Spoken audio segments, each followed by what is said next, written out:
감사합니다. 하나님 말씀 함께 보겠습니다. 하나님의 말씀 시편 77편 11절의 말씀과 창세기 13장 14절 이하의 말씀 함께 보겠습니다. 곧 여호와의 일들을 기억하며 주께서 옛적에 행하신 기이한 일을 기억하리이다. 창세기 13장 14절 말씀입니다. 롯이 아브라함을 떠난 후에 여호와께서 아브라함에게 이르시되 너는 눈을 들어 너 있는 곳에서 북쪽과 남쪽 그리고 동쪽과 서쪽을 바라보라. 보이는 땅을 내가 너와 내 자손에게 주리니 영원히 이르리라. 아멘. 하나님께서 하나님의 말씀을 통해서 하나님을 드러내시고 계십니다. 그런데 거기에 하나님께서 하나님의 말씀을 통해서 당신을 드러내시는데 거기에 하나님만 있는 것이 아니죠. 거기에는 반드시 사람이 있습니다. 하나님의 역사 속에 등장하는 많은 사람들이 있죠. 그 사람들 중에는 믿음의 사람의 역할이 있고 또 불신의 사람들의 역할이 있습니다. 하나님의 일을 위해서 자기 인생을 던지는 사람들의 삶이 그려지는가 반면에 한편으로는 하나님의 그 일들을 방해하고 막아서고 그것이 불가능하도록 오히려 도모하는 사람들도 있다는 것을 보게 됩니다. 그런데 우리가 결론적으로 하나님의 말씀 속에서 다가올 말씀이 아닌 행하신 일들 속에서 결론적으로 우리가 말할 수 있는 것은 그럼에도 불구하고 하나님의 역사는 지금까지 계속되어져 왔다는 사실입니다. 하나님께서 행하시는 일들, 그 일들이 기록되어 있습니다. 그 하나님의 역사의 기록이 그들에게는 그 당시에 어떻게 보면 미래의 선택으로 다가왔을 수도 있습니다. 그러나 저희들에게는 지금 그들의 삶을 통하여 겪게 된 지나온 일들이 되었던 것이죠. 그리고 우리의 성경에 기록된 대부분의 말씀을 듣는 혹은 읽는 우리의 입장에서 보면 그것은 과거의 일처럼 느껴집니다. 저는 하나님의 이 시간을, 공간을 초월하셔서 역사하시는 하나님의 역사, 우리가 지면을 통해서 성경의 말씀을 통해서 하나님의 말씀을 접할 때에 혹은 지나간 일 이렇게만 보여지지만 또 어떻게 보면 대단히 단편적인 사건으로만 보여지지만 이 안에 이 스토리가 입체적으로 다가올 때가 있습니다. 여러분 그런 경험이 있으신지요? 이 사건이 그저 직선적인 시간의 흐름 속에서 언제 어떤 일이 있었고 언제 어떤 일이 있었다 이렇게 단편적으로 2차원적 관점에서 본 것이 아니라 더 나아가서 3차원, 4차원적, 고차원적 다각적인 각도에서 입체적으로 이 사건을 바라볼 때에 다양한 은혜들이 우리에게 준비되어 있음을 보게 되는 것이죠. 하나님께서 하나님의 사람들과 역사하시고 그 역사의 과정 속에 그것을 믿지 못하여서 불신하는 사람들의 모습도 비춰질 때에 그것을 다각적인 관점에서 입장에서 그 말씀을 대하다 보면 어느 순간 어떤 생각이 드냐면 때로는 나는 항상 믿음의 입장에 혹은 믿음의 편에 서서 살아갈 것 같이 생각되지만 한편으로 지금의 나의 삶을 볼 때에 그 당시에 왜 믿지 않는 사람들이, 믿지 못했던 사람들이 그렇게 결정했을까? 때로는 우리의 삶에서 이해될 때가 있는 모습을 보게 됩니다. 저게 그렇게 쉬운 일이 아니었겠구나. 하나님의 역사가 그리고 하나님의 놀라운 선택받은 지도자들이 그 일들을 이뤄감에 있어서 그게 쉬운 일이 아니었겠구나. 그리고 그것을 옆에서 지켜볼 때에 나는 항상 찬성만 할 수 있을까? 항상 믿음으로 결정할 수 있을까? 라고 물어본다면 그것이 쉬운 일이 아니라는 것을 금세 알 수가 있게 되는 것이죠. 모세라고 하는 사람과 여러분이 같은 시대에 모세를 지도자로 모시고 살아갔다면 여러분들은 행복하셨겠습니까? 아니면 참 피곤했겠다, 아니면 불안했겠다. 뭔가 계획을 세워서 5년 계획, 10년 계획, 그 이후에 장기 프로젝트 뭐 이래서 출애굽을 하고 가나안 땅에 들어가서 펼쳐질 삶에 대한 계획들이 딱 우리 손에 쥐어진다면 좀 더 그 지도자가 믿을 만하고 좀 신뢰할 만할 텐데, 모세가 그가 이끄는 제 백성들에게 취하였던 리더십은 그런 것이 아니었던 것이죠. 뭔가 보여줬으면 좋겠는데, 뭔가 확실한 증거가 있어서, 어떤 데이터가 있어서, 정보가 있어서 그것을 근거로 해서 내일을 준비할 수 있었으면 무슨 위원회를 만들어서 그것을 대비하고 하면 좋겠는데, 모세는 그러질 않는 것이죠. 모세의 가장 대표적인 리더십의 형태가 무엇입니까? 하나님이 말씀하실 때까지 기다리는 거예요. 그리고 말씀하시면 그냥 그대로 순종해서 나아가는 겁니다. 근데 이게 말이 쉽지. 모세는 자신이 하나님 앞에서 늘 하나님을 경험하면서 그렇게 믿고 나갈 수 있을 거라고 생각될 수도 있습니다. 그러나 모세와 함께 했던 참모들은 어떨까요? 백성들은 둘째치고라도 함께 했던 아론과 홀은 어땠을까요? 또 그 밑에 지도자들은 어땠을까요? 좀 우리에게라도 좀 미리 말씀해 주시면 안 될까 하는 생각은 들지 않았을까? 그리고 더 난처한 것은 내가 모세 당신을 갖다가 반대하는 것도 아닙니다. 당신의 일을 방해하는 것도 아닙니다. 그런데 내가 백성들한테 직접 나가서 천부장으로서 백부장으로서 사람을 만나서 설득할 때에 어떻게 설득하죠? 좀 내가 설득할 수 있는 근거를 주셔야 되지 않겠습니까? 그러니까 함께 일하는 사람들이 무척 힘들었을 것 같다는 생각도 듭니다. 백성의 입장에서는 더하죠. 백성의 입장에서는 10사람이 모여서 혹은 100사람이 모여서 이거 뭐 모세가 말하니까 우리 그럼 빨리 옮겨가야 되는 거 아닙니까? 아니 모세가 말할 때까지 머물러야 하는 거 아닙니까? 뭐 이럴 것 같은데, 그 중에 누구 한 명이 나타나서 우리는 언제까지 이렇게 모세가 하는 얘기만 바라보고 있어야 합니까? 언제까지 우리는 구름 기둥과 불 기둥이 움직이는 것만 바라보고 있어야 합니까? 라고 한마디를 던지는 순간 어떤 일이 벌어질까요? 여기에 또 그냥 마른 그 산에 불씨가 번져서 확 타가 들어가는 것처럼 그렇게 또 부정적이고 반대하는 의견들은요, 삽시간에 흩어집니다. 반대하는 사람들을 설득하고 이해시키는 것은 매우 어렵습니다. 그런데 찬성하는 사람들이 반대하는 불길에 휩싸이는 것은 삽시간에 번지게 되죠. 자, 이랬으니 모세의 입장에서, 또 그 참모들의 입장에서, 또 백성의 입장에서, 또 아무것도 모르는 다음 세대, 자신들이 사실은 다음 세대의 주역이라고 하는 사실을 모른 채 광야 생활하고 있는 어린 세대들이 있지 않겠어요? 사실 부모 세대들이야말로 어떻게 보면 출애굽을 결정하고 애굽에서 나오는 것을 결정하고 그 위대한 결정은 그들의 몫이었지만, 가나안 땅에 들어가서 가나안을 개척하고 하나님께서 일찍이 아브라함에게 주셨던 그 땅에 대한 약속을 붙잡고 나아가 성취하는 역할은 그 자녀 세대였습니다. 그런데 지금 그 자녀 세대가 광야에 있을 때는 어떻겠어요? 아무런 결정권도 없고 그저 부모가 결정하는 대로, 어른들이 결정하는 대로 순종하며 따라갈 수 없는, 그 중에 똑똑한 친구가 만약에 있었다면, 왜 가끔 나오잖아요, 그런 친구들.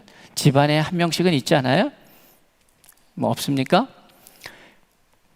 그런 친구들이 있는 것 같아요. 하나. 근데 꼭 그런 친구들은 이제 미운 털이 박힐 수도 있습니다. 바른 소리를 하고, 우리가 우리 인생을 개척해 나갈 텐데 왜 이 문제에 대해서 우리가 결정할 수 없습니까? 뭐 이런 얘기 할 수 있어요. 충분합니다. 근데 문제는 이제 이런 다양한 상황 속에 있을 때에 과연 우리가 그 상황에 있었더라면 우리는 어떤 선택을 할 수 있었을까? 혹은 하였을까? 그러면 이것이 단순히 모세의 이야기에만 그치는가? 아니죠.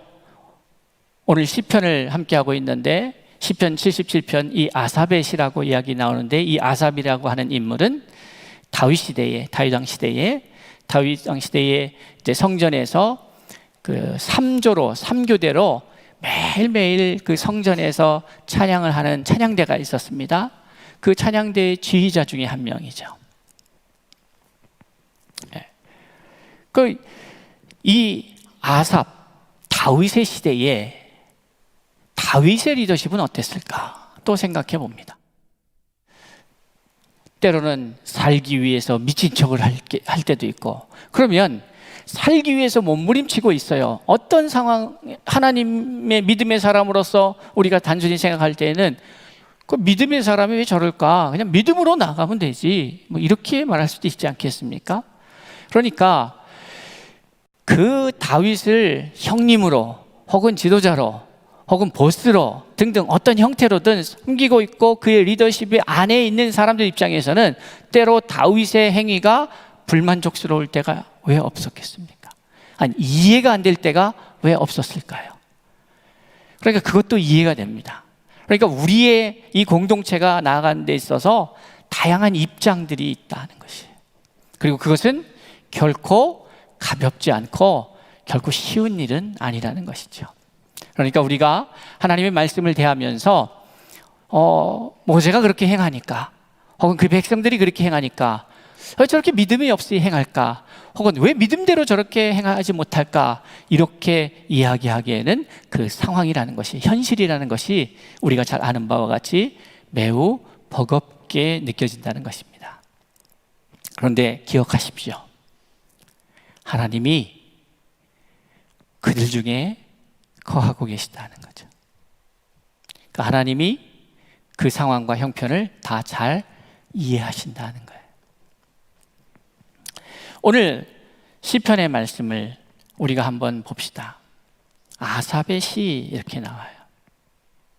방금 말씀드렸듯이 아삽의 시라는 것으로 이 내용이 어떠한 시대에 기록되어졌는 내용인가를 대략 짐작할 수가 있게 되는 것이죠.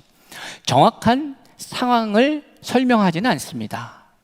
그런데 이 내용을 읽다 보면 오늘 저희가 읽은 본문의 말씀은 11절 말씀 한 절만 읽었는데 그 앞에 어떠한 내용이 기록되어 있냐면 여러분들이 귀에 꼭 집에 가서 읽어보세요. 어떠한 내용이 기록되어 있습니까? 근심과 염려와 걱정과 그 고통 때문에 잠을 못 이루고 있습니다. 여기서 잠깐, 여러분 최근에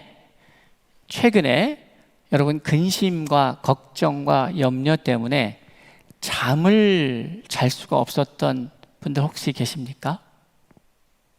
손은 들지 마시고, 손은 들지 마십시오. 그냥 한번 생각해 보세요. 지난 전반기 동안에 6개월 동안에, 아니면 지난 코로나 1년 한 3월부터 시작되었으니까, 작년 3월부터니까 지금 꽤 긴 시간이 지나왔습니다. 어떻습니까?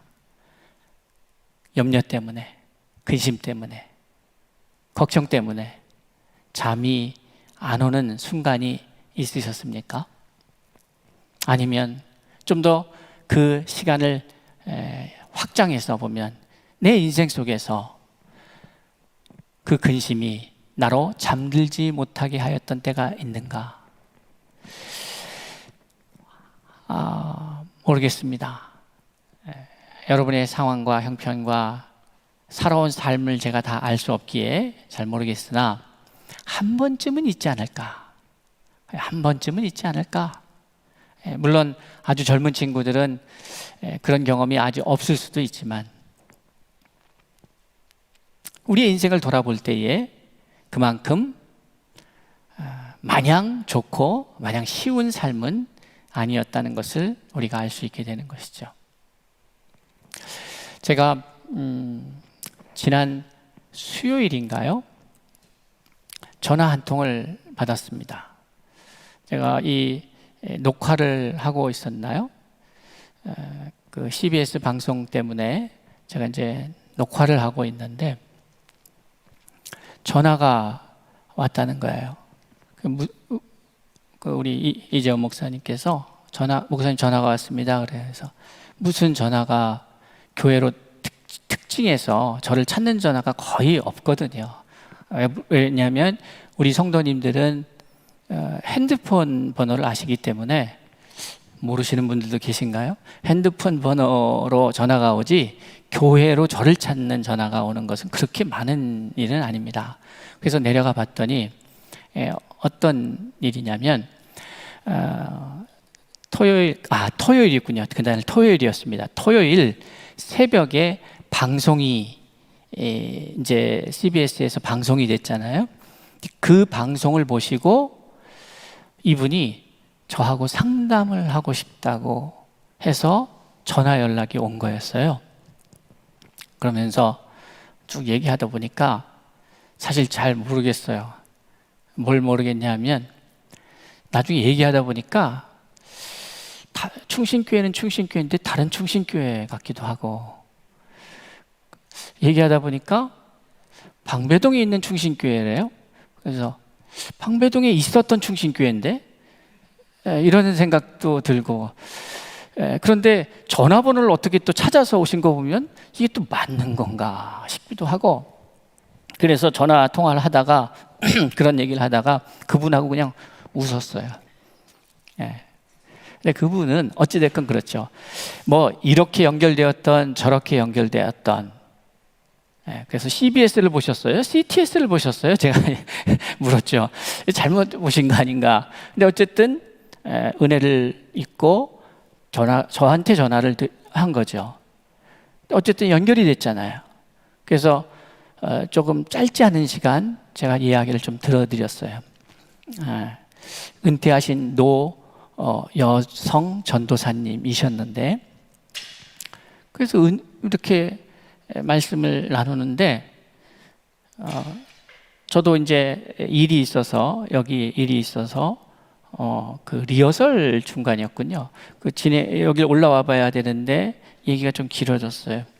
그런데 결국 전화기를 맞추면서 내려놓으면서, 목사님, 전화를 할 때에는 이 목사님과 꼭 상담을 해야 자기가 편안할 것 같다, 이 문제가. 그래서 했는데 그분이 생각했던 목사가 저였는지 아닌지는 잘 모릅니다. 아직까지도. 그건 주님만 아실 것 같고. 그런데 결론은 전화를 마칠 때에 그분이 기쁨으로 통화를 종료하면서, 제가 전화를 계속하면서도 이거 계속 들어야 되나 하는 생각이 들 정도로 이야기가 막 길어지는 거죠. 결론은 이미 났는데, 그래서 계속 들어드리면서 그런 생각이 들더라고요.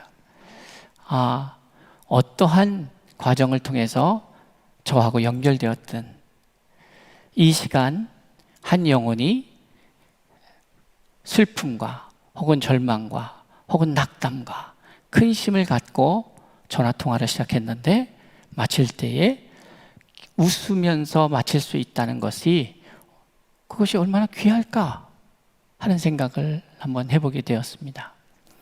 사실 코디엠 사역이라고 지난 5년에 가까운 시간을 달려오면서 제가 깨닫게 되고 알게 된 것은, 이것은 하나님께서 부족한 종에게 주신 마음이 이제 한 사람에게서 시작된 이 마음이 이렇게 계속해서 확장되어져서 전달되어져서 많은 사람들에게 생명을 줄 수 있는, 기쁨이 회복되고 그 불안이 사라지고, 그래서 당신들이 살고 있는 그 삶의 현장에서 내가 이곳에 왜 있어야 하는지, 복음을 들고 땅끝까지 가라고 하신 그 의미가 무엇인지, 또 그 복음이 무엇일까, 이것들을 생각하는 그러한 시간들, 그 시간들 속에서 저 또한 코디엠의 의미를 더 깊이 알아가고, 그리고 그것을 먼저는 제 자신이 누리게 되고, 이 누림이 이제 우리 교인들에게 점점점 확장돼 가고 하기를 꿈꿔보면서, 지난 전반기에 제가 드릴 수 있는 많은 감사의 일들이 있습니다. 많은 만남들이 있었고 감사가 있는데, 또 하나의 감사는 코디엠 한동안 국제본부 사역이 좀 코로나 맞이하면서 사역이 전면적으로 중단이 되고, 그러면서 후원자들이 많이 줄고 이러면서 어려움이 있습니다. 어려움이 있는데, 올해 들어서 하나님께서 이런 모양 저런 모양으로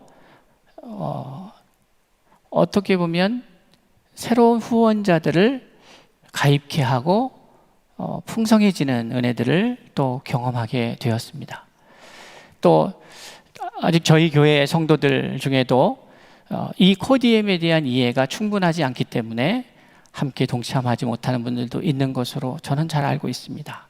그런데 그것이 제가 여러분에게 아니 어떻게 여러분 그렇게 참여를 안 하십니까? 라고 말씀드리지 않는 이유는, 이것은 억지로 되는 것도 아니고 하나님께서 우리에게 감동하셔서 함께 할 수 있는 은혜를 주셔야 가능한 일이기 때문에 그렇습니다.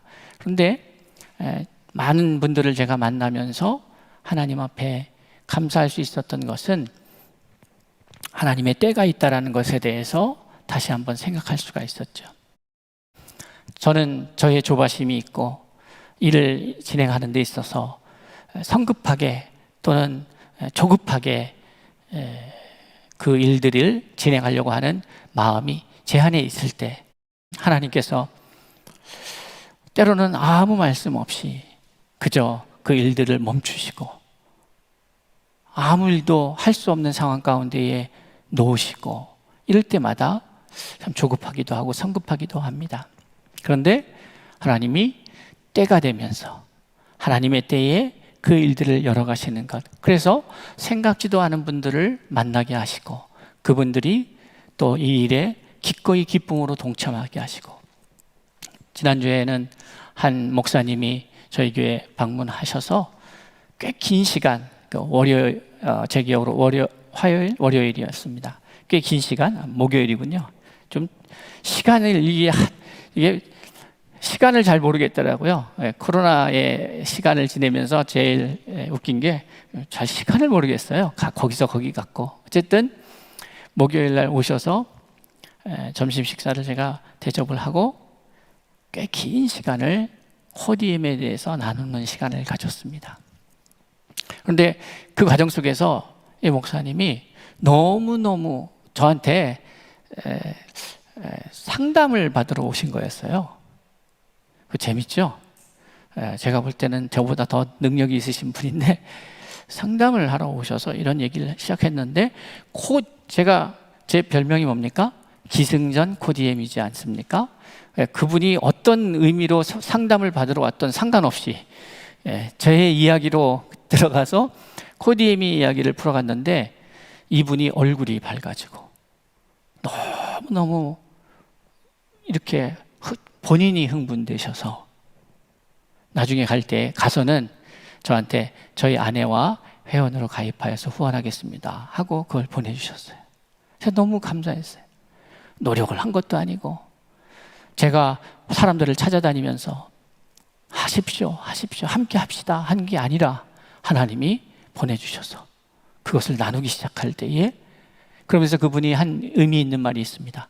몇 년 전에 처음 이 코디엠의 얘기를 들었을 때는 자기가 무슨 얘기인지 잘 몰랐었다. 그런데 목사님 한참 업그레이드가 됐군요. 그래서 제가 그랬어요. 지난 시간 제가 하나님 많은 이 과정을 통해서 은혜를 받고 누리는 시간이었습니다 하는 고백을 하였습니다. 그리고 또 많은 사람들에게 그 일을 어떻게 할 것인가, 또 그 전에는 다른 목사님들 한 3분을 만나서 함께 또 교제하고 나누면서 그분들이 또 어제 연락이 왔어요. 함께 동참하고 싶습니다. 참 저는 그동안에 그렇게 열심히 막 제가 뛰어다닐 때는 이것이 그렇게 쉽지 않았는데 이제 때가 차니까 하나님께서 함께 할 사람들을 붙이시는구나 하는 생각이 듭니다.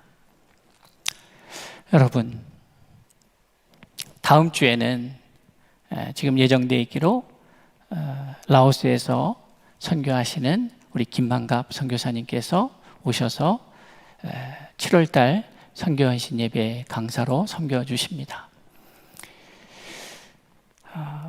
그분을 만난 것도 여러분이 잘 아는 것처럼 19년도에 제가 미얀마에서 있은 제20회 동남아시아 선교사 한국인 선교사 대회, 거기에 여러분 그 과정을 잘 아시지 않습니까? 기억나시는지 모르겠습니다.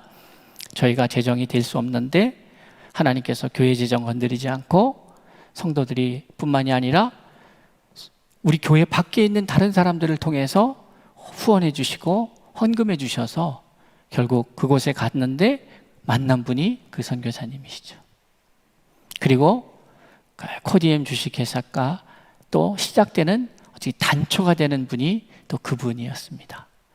하나님의 때에 하나님의 역사가 어떻게 진행되는 것인가?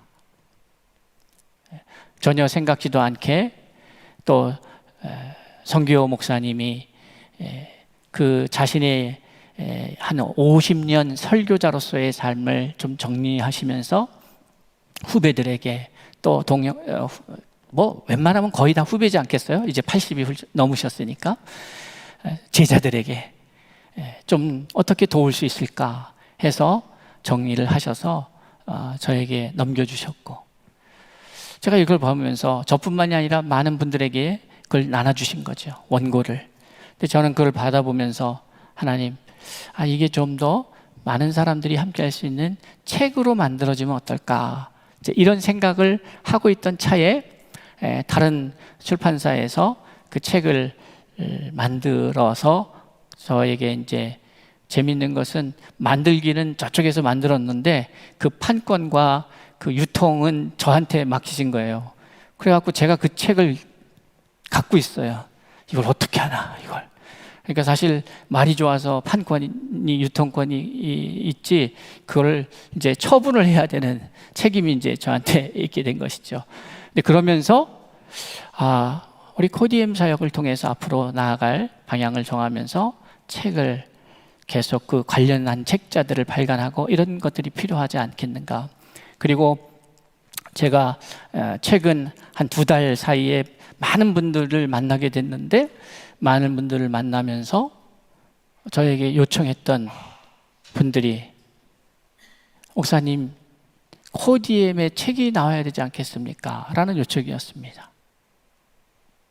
그래서 그거 고민하기 시작했죠. 어떻게 해야 되는 건가?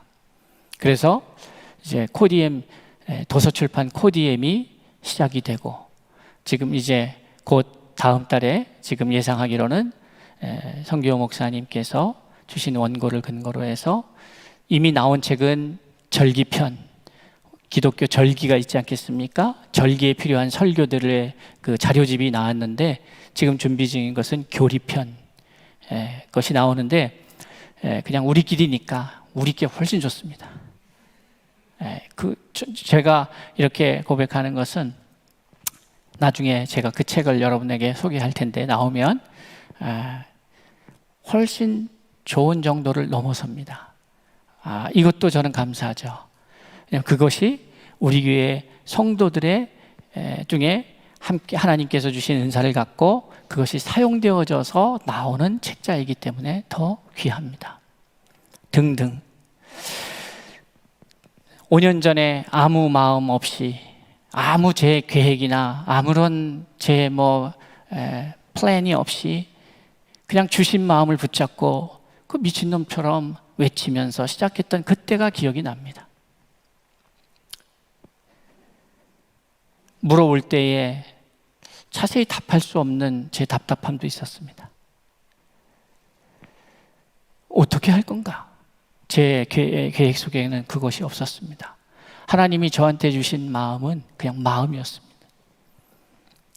이 민족이 마지막 때에 복음을 위해서 내가 사용하려고 하는데 그것에 이 코디엠의 사역에 너가 헌신할 수 있는가? 그 마음 붙잡고 지난 5년이라는 시간을 달려왔습니다. 여러분은 여러분의 지난해 5년의 시간을 한번 살펴보십시오. 여러분의 5년의 시간을 어떻게 달려오셨습니까?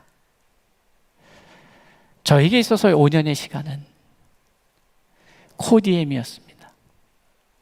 그리고 이제 그 행하신 일들을 돌아보면서 알게 되는 것은 하나님이 행하시는구나. 결론은 그겁니다. 하나님이 3년 동안 저를 가르치셨습니다. 네, 당신이 어떤 계획을 가지고 어떤 마음으로 무엇을 너에게 얘기하고 싶은지를 세세하게 가르치신 것이 아닙니다. 어떻게 행할 것인지에 대해서는 말씀 없으셨어요. 그런데 어떠한 마음으로 이 코디엠이 도대체 무엇인가, 그 내용이 무엇인가를 다녀보면서 겪게 하셨습니다. 그리고 이제 자신감 있게 2020년을 준비하면서 이제 3년 동안 배운 것이 너무 제 안에 풍성이 일어나다 보니까 이제 그럼 뭔가 되겠구나 했더니 이제 아무것도 못하게 하셨어요. 아무것도 못하게 하셨어요. 제가 왜 오늘 이야기를 할까요? 아삽의 시는 다윗의 시대에 다윗이 그 시간에 그 공간에서 하나님과 스트러글 하면서 하나님과 때로는 갈등하고 때로는 하나님이 주신 말씀 때문에 버거워하고 때로는 하나님이 주신 사명 때문에 순종도 하고 그러면서 겪으면서 고통스럽고 하는 다윗이 그 시대에 겪었던 그 삶이 있습니다. 사실 다윗의 시는 문학작품이라기보다는 다윗의 시는 처절한 삶의 고백입니다. 그리고 아삽도 그 같은 시대에 그 한 시대를 같이 겪었던 사람입니다. 자신의 삶 속에서 지나온 시간 속에서 경험한 하나님의 이야기가 기록되어 있는 것이죠. 저는 지난 5년의 저의 삶을 고백하라고 그러면 저는 코디엠입니다. 지난 5년 동안에 다른 생각하지 않고 다른 거 보지 않고 열심히 코디엠을 공부했고 공부를 좋아하는 사람은 아니잖아요, 제가. 그런데 하나님께서 겪게 하고 그래서 이제 자신감 넘치게 2020년도를 준비했는데 하나님이 아직 아니지. 그래서 다 멈추게 했어요. 그래서 어떻게 보면은 처음에 시작할 때에 우리 성도들 중에도 이게 뭐 목사님 하시는 거니까 우리 교회가 하는 거니까 하고 뭐 이렇게 관심을 뭐 잘 모르겠지만 한번 지켜보자 하는 마음으로 동참해 주신 분들도 있는 것 같아요. 그런데 지난 해를 겪으면서 많은 후원자들도 어려움을 겪게 되고 이러면서 국제부모도 위축되고 이런 상황이 오게 된 거죠. 그런데 저는 작년 한 해가 지난 시간 속에서 가장 풍성한 하나님의 은혜를 겪는 시간이었습니다.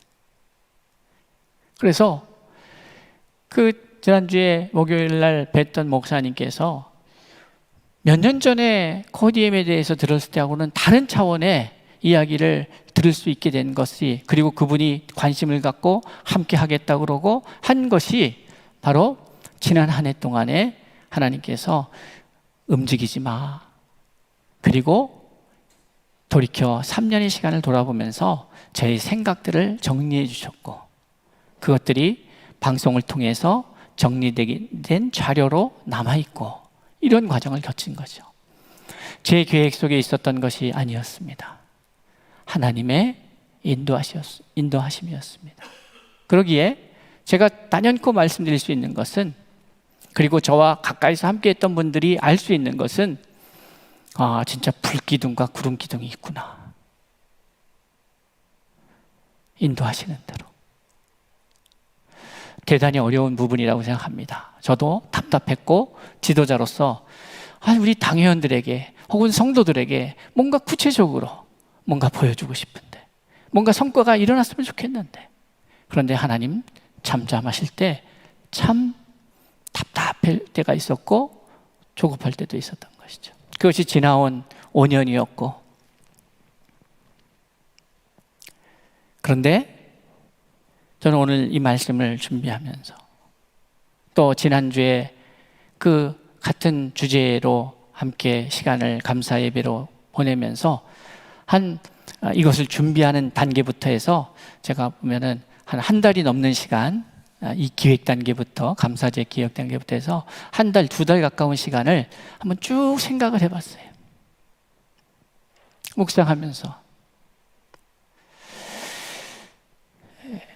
여러분의 인생을 5년 단위로 쪼개서 혹은 10년 단위로 쪼개서 과연 여러분의 삶이, 살아온 삶이 어땠는가? 나는 무엇에 관심을 갖고 살아왔는가? 또 그 과정 속에서 하나님과 나와 어떠한 연결성이 있는가? 여러분, 우리는 잘못하면 주의 말씀이 내 발의 등이요, 내 발등의 문제, 지금 당장의 문제에 매몰되어져서 함몰되어서 내 길의 빛이 되시는 그 말씀을 잊을 때가 있는 거죠. 나를 어디로 인도하시는 건가?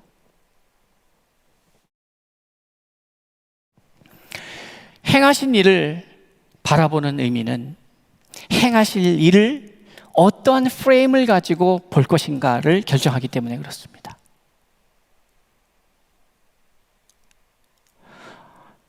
제가 권면합니다. 여러분들이 지나온 삶, 그것과 다른 프레임으로 내일을 봐야 합니다. 몇 퍼센트 바꾸고 이 문제가 아닙니다.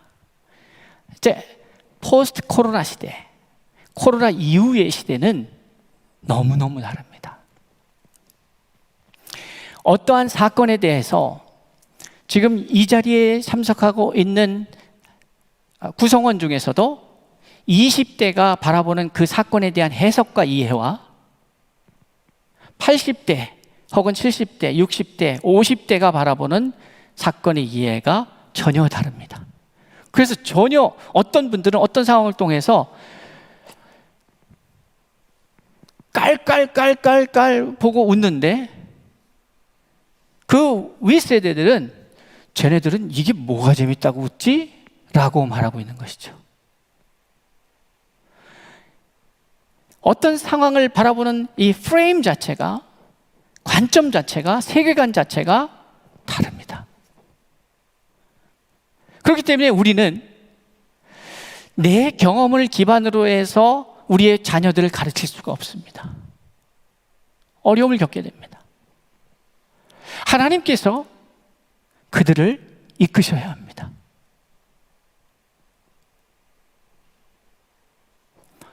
저도 자녀를 키우면서 어떨 때는 우리 아이들이 고마울 때가 있어요. 이해는 안 되는데 아버지니까 봐준다, 뭐 그런 눈빛으로 쳐다볼 때가 있어요. 동의는 안 되지만 나는 좀 생각은 다른데 내가 부모니까 봐준다, 뭐 이렇게 느껴지는 그 눈빛으로 쳐다볼 때 이게 참 뭔가 싶기도 합니다. 근데 사실입니다. 사실입니다.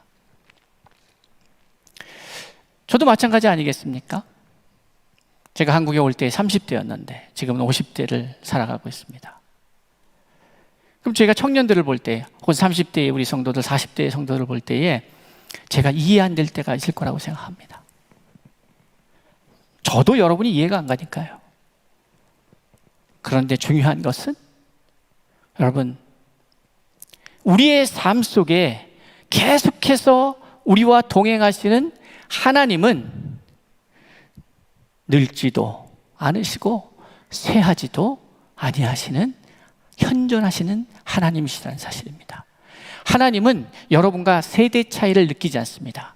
하나님의 말씀이 인격적이다. 여러분, 우리가 착각하는 게 뭐냐면 신학적인 이것이 다 옳다라고 생각하는 거예요.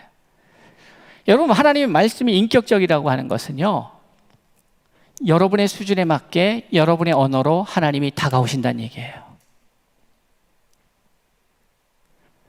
우리가 시험 보듯이 답은 딱 정해져 있고 이걸 가지고 이거야 라고 말하지 않습니다. 어떤 이에게는 문제가 되는 것이 어떤 이에게는 문제가 안 될 수도 있지요. 맞습니다. 왜요? 어린아이한테는 여러분 모르겠습니다. 저도 새 아이를 키우면서 제가 큰애한테 했던 기준과 제가 막내한테 하는 기준이 다르다는 것을 알았어요. 그러니까 어쨌든 큰애가 왜 자기한테 하는 그 기준과 대하는 기준과 동생한테 하는 기준이 다른지에 대해서 슬쩍 불평한 것도 들어봤습니다. 하나님은 어떠실까요? 그런데 우리는 신학이라고 하는, 교리라고 하는 그 틀 안에 딱 갇혀서 거길 벗어나지 않으려고 해요. 여러분, 제가 말씀드리죠. 하나님이 신학에 갇히십니까? 하나님이 교리에 갇히십니까? 그 얘기는 어떤 얘기가 되냐면 우리가 만들어낸 하나님이 되는 거예요. 하나님은요, 아침마다 새롭고 늘 새롭다. 지금도 하나님의 생명력은 확장되고 있고, 그래서 하나님은 형체를 가질 수가 없는 거예요. 그러니까 우리가 하나님을 얘기할 때에 나의 경험 속에서의 고백이 하나님은 있을 수 있어도 이것이 하나님이야 라고 규정할 수는 없는 거죠. 단지 우리에게 말씀에서 경험하는 하나님만을 이해할 수가 있는 거죠. 그런데 이 말씀도 깨달음에 따라 다 다른 거죠. 저는 오늘 교리 설교를 하는 것이 아닙니다. 저는 오늘 성경 공부를 하는 것이 아닙니다.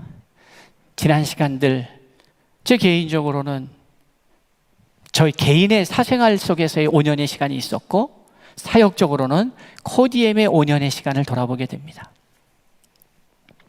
근데 어떻게 보면 제 사생활이나 코디엠이 별로 분리가 되지 않아서 좀 헷갈리긴 하지만 어쨌든 그렇습니다. 여러분은 하나님을 어떻게 이해하십니까? 조직신학적으로 이해하십니까? 역사신학적으로, 아니면 성서신학적으로, 원어 이렇게 해서 이해하십니까? 여러분은 하나님을 어떻게 이해하십니까? 여러분의 삶 가운데에서 함께 하셨던 그 하나님으로 이해하지 않으십니까? 때로는 그것이 장로교 신학에는 안 맞을 수도 있어요. 때로는 그것이 침례교 신학에 혹은 성결교 신학에 교단마다의 각자의 신학이 있고 좀 입장이 다릅니다. 해석이 달라요. 그러나 어떠한 교단도 하나님을 향해서 완벽하게 표현하고 그것을 이것이 다야, 이것 외에는 다 거짓이야 라고 말할 수 없습니다. 그렇게 말한다면 제가 볼 땐 그게 이단입니다. 그렇게 말할 수가 없어요. 여러분, 하나님이 어거스틴 때 역사하셨던 그 하나님, 아니 어거스틴이 경험하고 깨닫고 이해했던 그 하나님이 그때의 그 하나님이 지금도 똑같은 형태로 여러분을 만나신다고 생각하십니까?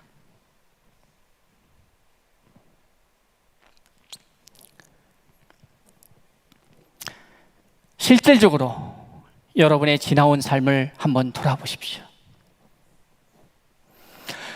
그때의 당시에 그 사건이, 여러분 돌아볼 때의 사건이 기억날 겁니다. 어떤 때.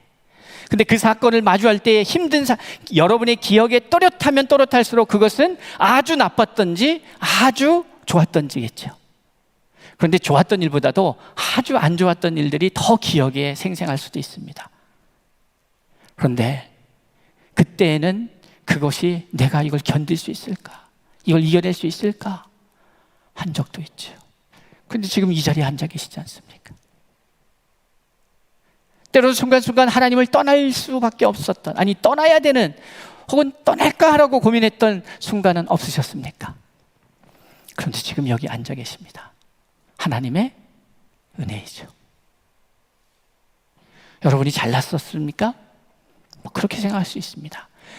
여러분, 내가 잘나서 그렇게 됐다 하면 그 은혜의 강도가 줄어들죠. 은혜라고 여기지 않죠. 근데 은혜라면 오늘 우리는 그것을 은혜라고 고백할 수 있다면 그 은혜라고 고백할 수 있는 것이 은혜입니다. 잘 견뎌오셨고 잘 이겨내셨습니다. 그리고 여러분은 어쨌든 지금 이 자리에, 지금 그곳에 있습니다. 자, 이것이 우리의 지나온 일이라면 우리가 그렇게 어려운 과정과 역경 속에서, 힘듦 속에서, 갈등 속에서도 지금으로서 존재할 수 있었던 것은 존재가 목적이 아니었고 우리의 존재가 내일에 어떠한 삶을 살아야 할지를 기억하며 가야겠죠. 예수님께서는 당신이 이 땅에 오셔서 십자가를 지셔야 된다는 사실을 알았기에 그것을 준비하셨고 3년이라는 공생의 짧은 시간 마치고 그것을 완수하시니까 이제 주님 품, 하나님 품으로 가셨죠. 저의 가장 큰 소망은 그것입니다. 우리 가족들이 어떻게 생각할지 모르겠습니다만 저는 제가 이 땅에서 해야 할 일을 마치면 저는 하루도 더 있고 싶지가 않습니다. 저는 주님 품으로 가고 싶습니다. 저는 사랑하는 아내가 있고 사랑하는 부모가 있고 형제들이 있고 자식이 있습니다. 그러나 그분들께는 죄송하지만 하나님 아버지 품보다 더 평화롭거나 더 기쁘지는 않습니다. 저는 하나님 앞에 그렇게 구합니다. 하나님, 저를 이 땅에 보내신 뜻이 있지요.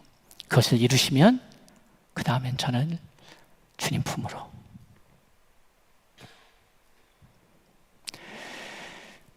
명확하게 하셔야 합니다. 여러분들이 오늘 새 하루를 시작할 수 있던 것이 일상이 아닙니다. 우리는 매일매일 특별한 은혜로 살아갑니다. 저는 올 초에 제가 한번 말씀드렸죠? 제 친구가 잘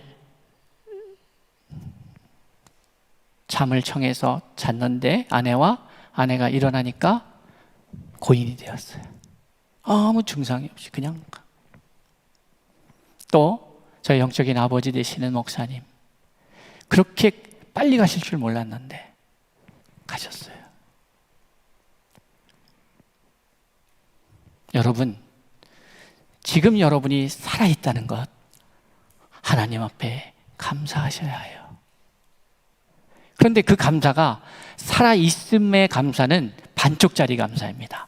그런데 왜 살아있어야 합니까?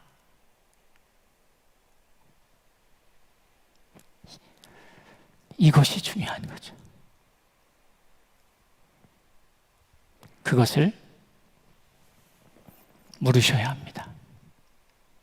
그리고 그것을 위해서 살아갈 때 가장 행복하게 살아갈 수 있는 존재로 하나님이 나를 만드셨다는 사실을 알아야 합니다. 그렇지 않으면 여러분은 무엇을 해도 하나님이 여러분에게 허락하신 최상의 행복을 느낄 수는 없습니다. 왜냐하면 그 길이 우리가 가야 될 길이 아니기 때문에 그렇습니다. 저는 서울중심교회와 코디엠교회가 왜 존재하는지 5년 전에 물었습니다. 거기에 대해서 자신 있게 답변을 듣지 못했고, 그렇다면 제게 주신 마음을 나눕니다 하면서 코디엠에 대한 마음을 나눴습니다. 그리고 앞에서 말씀드린 대로 빠르게 5년이라는 시간이 흘러왔습니다. 사랑하는 성도 여러분, 하나님은 여러분이 이 땅에서 무엇하며 어떻게 살아가는지에 대해서 관심 있는 게 아닙니다. 얼마나 부자로 살아가는지, 얼마나 가난하게 살아갔는지, 얼마나 자식 새끼 낳고 행복하게 살아가는지가 관심 있는 게 아닙니다. 여러분의 창조 목적대로 그 창조의 목적에 걸맞게 그것을 누리면서 살아가고 있느냐 아니냐의 문제인 것이죠. 우리는 생명을 부여받은 자입니다. 그러기에 생명을 나누는 자가 되어야 합니다. 저는 직업을 제한하지 않습니다. 물론 모든 직업이 다 옳은 것은 아니지만, 그러나 기억하십시오. 사람들의 상황에 따라서, 형편에 따라서 제가 다 이해할 수 없지만 그 상황에서 그렇게 일을 하는 사람들이 있었습니다. 마치 누가복음 19장의 삭개오와 같이 비난받는 직업이었고 비난받는 자리였습니다. 그러나 어디에 있든지 여러분이 생명을 만들어내는, 죽어가는 자에게 생명을 줄 수 있는 자로, 생명을 또 낳는 그러한 자로 살아가고 계시다면 여러분은 하나님의 뜻 안에 거하는 분들이십니다. 우리 서울중심교회와 코디엠교회는 바로 생명을 낳는, 생명을 흘려보내는, 그러기 위해서는 먼저 내가 살아있어야 되지 않겠습니까? 내가 그 생명력을 누려야 되지 않겠습니까? 그래서 후반기에는 바라보며 하나님이 베푸실 그 생명의 역사를 기대하며 나아가고 싶습니다.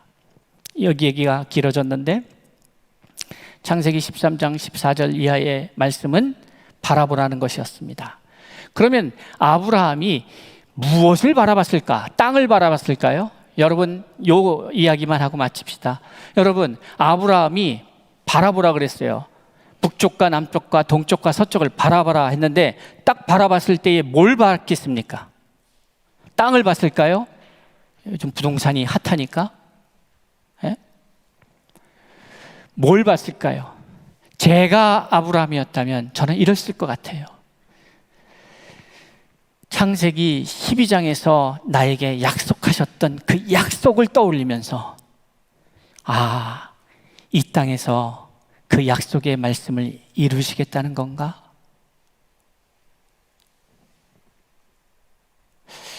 그런데 이게 가능할까? 생각도 들고, 내가 할 수 있을까? 라는 생각도 들었겠지만 결국에는 15절의 말씀을 아브라함은 기억할 것 같아요. 우리 하나님 15절의 말씀을 한번 보겠습니다. 창세기 13장 15절의 말씀, 보이는 땅을 내가 너와 내 자손에게 주리니 라고 말하고 있습니다.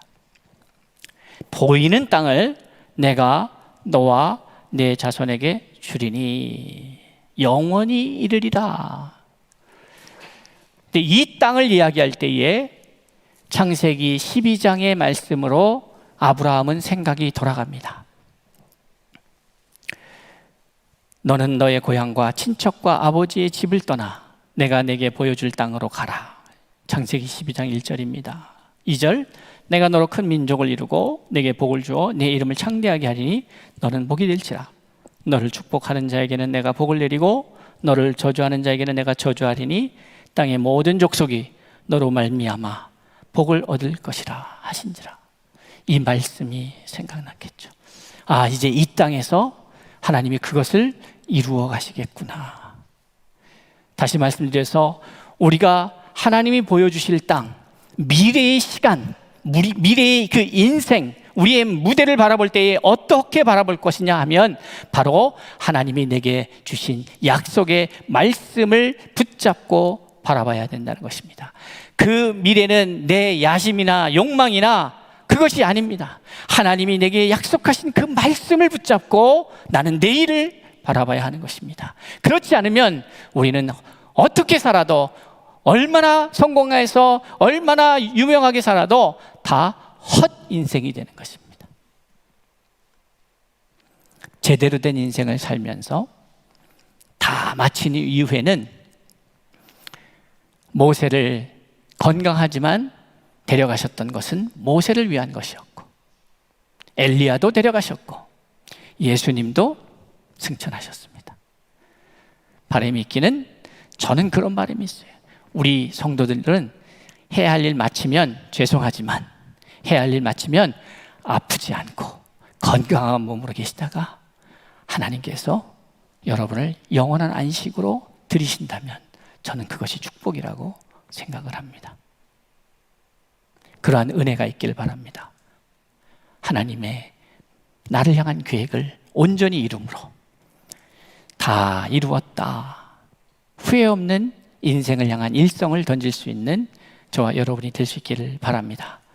지난 한 해를 혹은 지난 세월을 돌아보면서 나로 이기게 하셔서 이곳까지 여기까지 오게 하시니가 이제 아직도 나에게 내일을 허락하신다면 이제 그 내일은 하나님의 주신 생명을 온 땅 가운데에 흘려보내는 그 일로 내 인생을 살아내리라. 각자에게 주신 삶의 역할 속에서 그것을 이루는 그런 복된 삶이 될 수 있기를 주의 이름으로 축복합니다. 기도하겠습니다.